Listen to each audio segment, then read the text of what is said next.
Shalom, shalom, shalom. This is brother number one from GMS. Now the four classes coming to you with a lesson in the name of Yahweh Hashem Yahushai. First and foremost, I want to say Kal Halal Yahweh, Bahashem Yahushai, Bahashem Kodash. All praises, honor, and glory to the Most High Yahweh and the Son Yahushai and the Holy Spirit. Peace and blessings and double honors also to the apostles, the elders of Great Millstone. And salutations to the Archim out there doing this work in truth and in sincerity, as always. So, I'm just going to have this short lesson. So I'm going to go too deep. For obvious reasons. It's hard to go, as deep as you want sometimes because these YouTube algorithms are out there monitoring what everybody's saying because they're scared of the truth coming out, man. Alright? So I'll do my best to deliver this lesson and make it as edifying as I can. But like I said, it's going to be a short one. Just a few scriptures I'm going to bring out. We've done these, we brought these scriptures out before, as we always do, we will again. Alright? So repetition is in this truth, is a part of this truth, man. The scriptures repeat themselves. Alright? That's why it says precept upon precept, precept upon precept, line upon line. Line upon line, man. Alright? Repetition is the key. Repetition brings about perfection. So it says U.S. Treasury Deputy Secretary warns unmaxed Americans, and I want to use the code words just to try and keep it, under the radar, so to speak. Warns unmaxed Americans that shortages will continue until everyone has taken a serpent's juice. Alright? It says the Deputy Secretary at the U.S. Treasury has put Americans on notice that the only way to end this plague of empty shelves around the country is for every resident to take that serpent's juice. Right? The Maxine. The frank warning came off as a threat to many. Of course it is a threat. Of course it's a threat. And a threat that makes to the untrained makes no sense. Why would you even say that? How the unmaxed become responsible for the lack of goods coming in. Now one might say, once the goods come in, that they might be responsible for causing what's the word I'm looking for, pandemonium. Let's just use that word because I can't think of the word. I'm trying to think. Mass panic of panic buying, so to speak, right? But the stuff hasn't come in, so you can't blame them for that. So the point is what? And now this is just another way of frightening people or blackmailing and bribing or whatever you want to call it, coercing people into taking this juice. Alright, so it says Wally Adeyemo, right, the Biden administration's second highest official in the Treasury Department, appeared to publicly blackmail the still sizable portion of Americans who have not been vaccinated against C-19 during a Thursday ABC interview, seemingly blaming them for the ongoing shortages of consumer goods that have led many to mock the president as empty shelves Joe. So this guy is coming out. See, they're using everything in their power to coerce or to make the unmaxed the enemy. Alright, and I want to show you a picture of this guy, man. Alright, look at this guy, man. Look at this guy. Let's get a better picture of this. This guy is a Nigerian Jake, man. A Nigerian sellout Jake, alright? Working for sleepy, racist, Jim Crow Joe Biden, alright? And who are the majority of people still not taking the serpent's juice, man, in Babylon? Alright, it's Jake. So lo and behold, here we have a sellout of the nation of Israel who is doing the bidding of his master, man. Which isn't Sleepy Joe, man. His masters, Sleepy Joe has his own masters. Alright, he's doing the breeding of the elites, man. People still, some people out there still don't get what's going on, man. It should be blatantly obvious by now that this is more about the Max than it is about the C19, alright? Let's get back into the story. I'm going to read it all because there's no need. I'm just going to get to the point. It says, despite viral photos depicting thousands of cargo ships lined up at the port of Los Angeles, ready to unload their goods, Adeyemo claimed that the supply chain issues plaguing so many US retailers are an international issue and will only let up when a sufficient percentage of the country has taken the serpent's juice. So that's blatant folly, man, and lies, man. It makes no sense, and that's the lack of intelligence that these people think that the masses have. Right? You know, there is mass stupidity out there, but anyone with half a brain could see straight through this.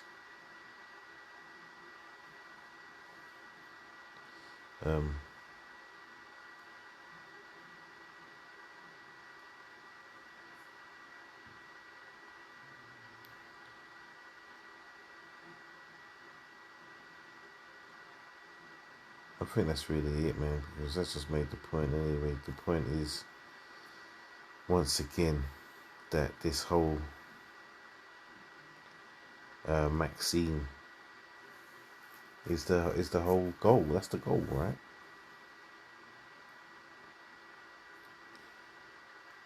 I'm sorry, this bottom part. So Australian truckies have united with other unions to exert pressure on the government, which has kept cities like Melbourne under lockdown for months, despite vanishingly few reported cases of C19.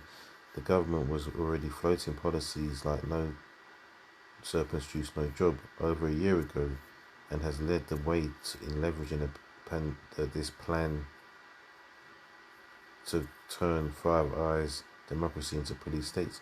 And Australia has had one of the lowest counts of this whole thing, right? And look at how draconian they've become. Now, by the end of this month, I believe everybody in Australia has to have the max, right? Just to add on to this story, right? So there's a global push for people to get jabbed up, to get, this serpent's juice.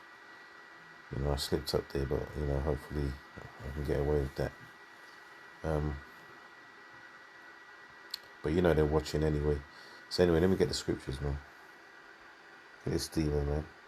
It's proud. Look at his shape. Bald-faced demon. Yeah, bald-faced demon working for the man. So I'm going to get this one first because it's there. Isaiah 9:16 says, for the leaders of this people cause them to err, and they that are led of them are destroyed. And a lot of simple Jakes, man, because Jake is simple at best, are going to look at this man,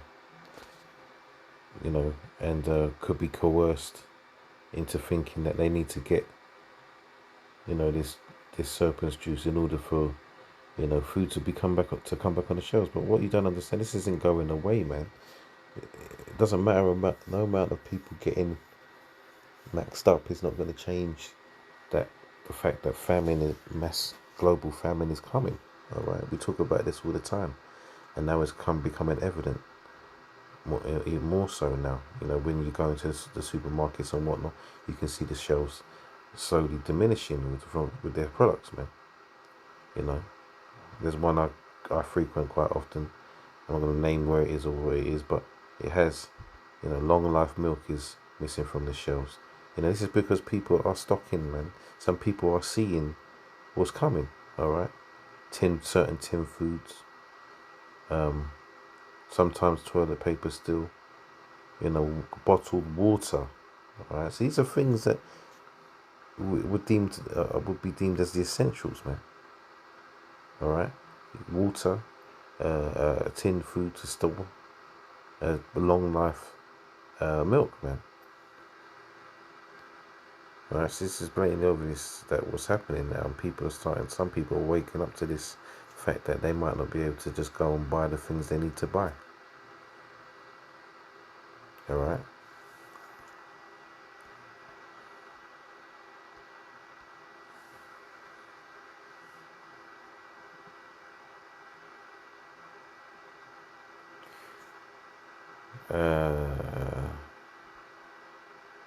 Second Ezra 15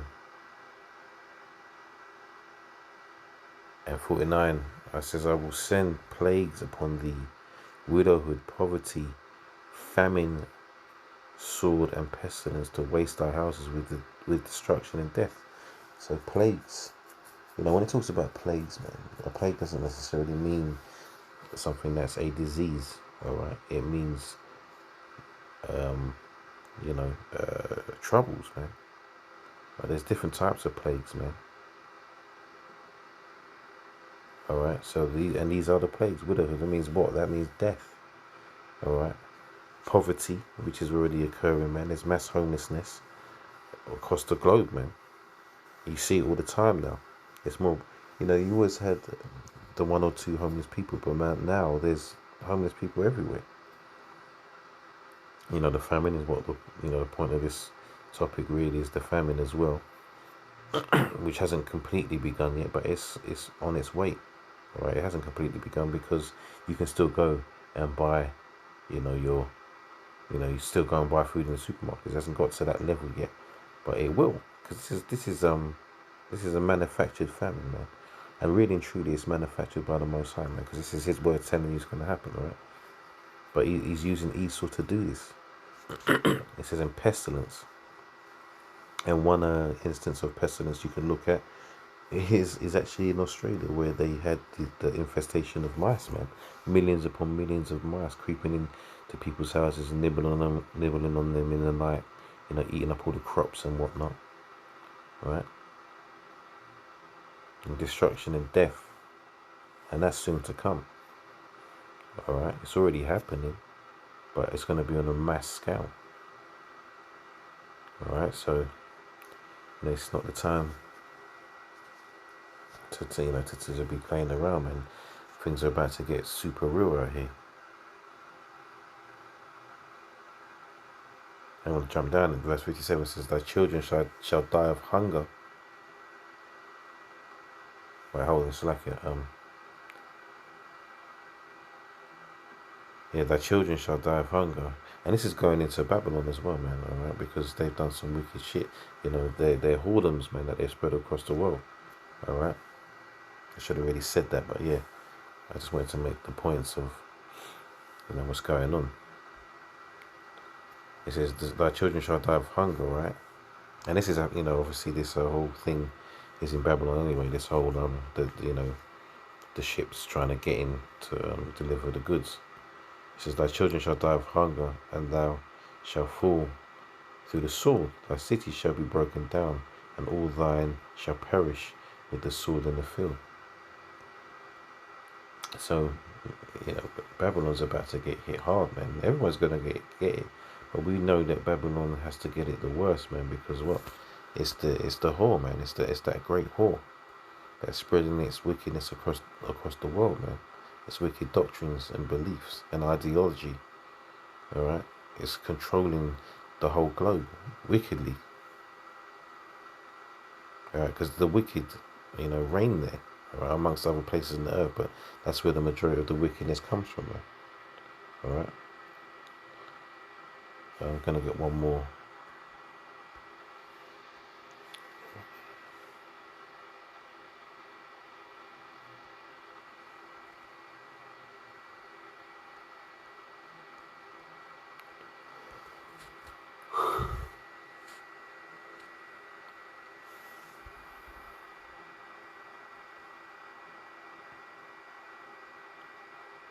Right, Daniel 8:23.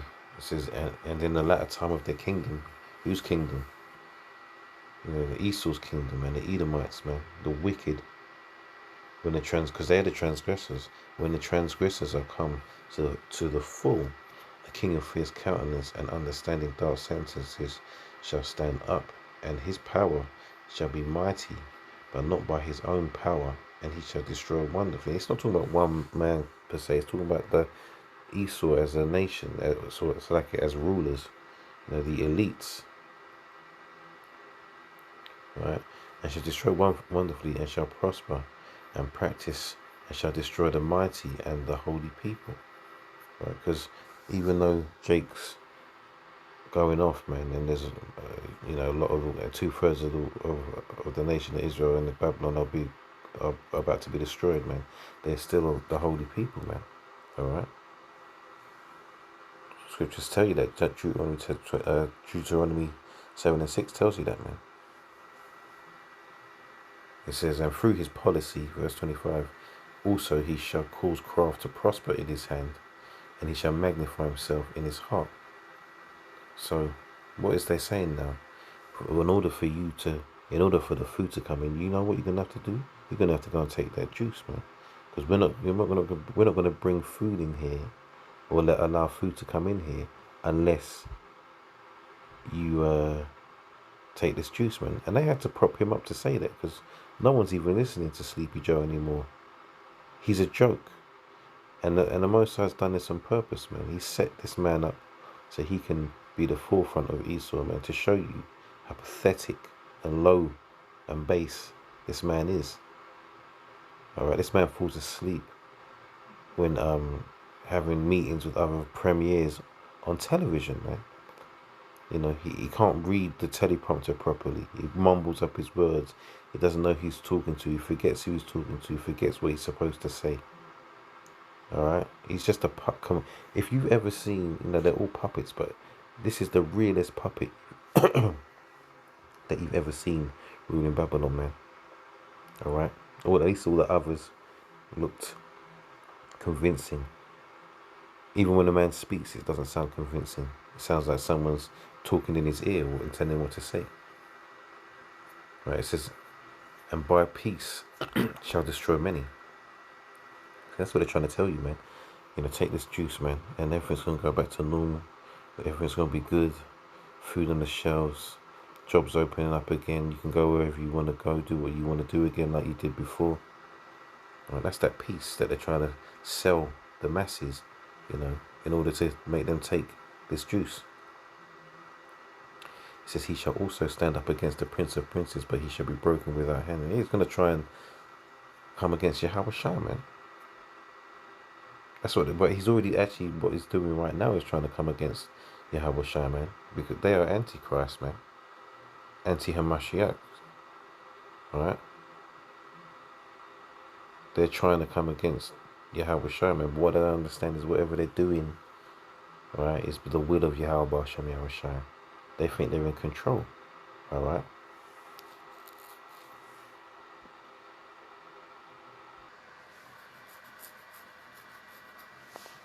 It's like I had to do a quick pause then. Just going to get one more scripture.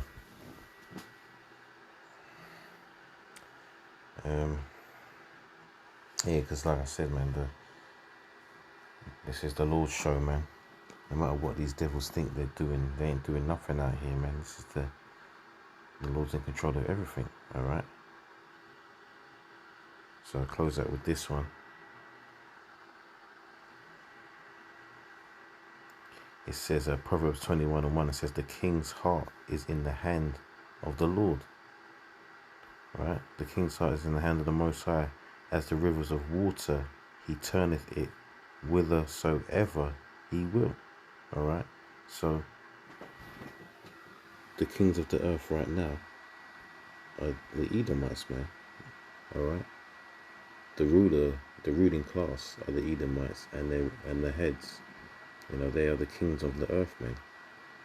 And they think they're in control. The thing is about this whole thing is they think they're going to win, but they can't win because they're doing the will of the Most High. Alright? So, that's why us in this truth, we don't fret over these things, man. Because it's all the Lord's will, man. And we already know that Esau can't win. It's impossible. If anything was ever impossible, it's that. Alright? So yeah, that's it on that, you know. Lord willing, it was edifying. Pray that it was as always. And once more, I'm going to say Kaha Yahweh, Ba'ashem Yahweh Shai, Ba'ashem Kakadash. And I'll say Shalom.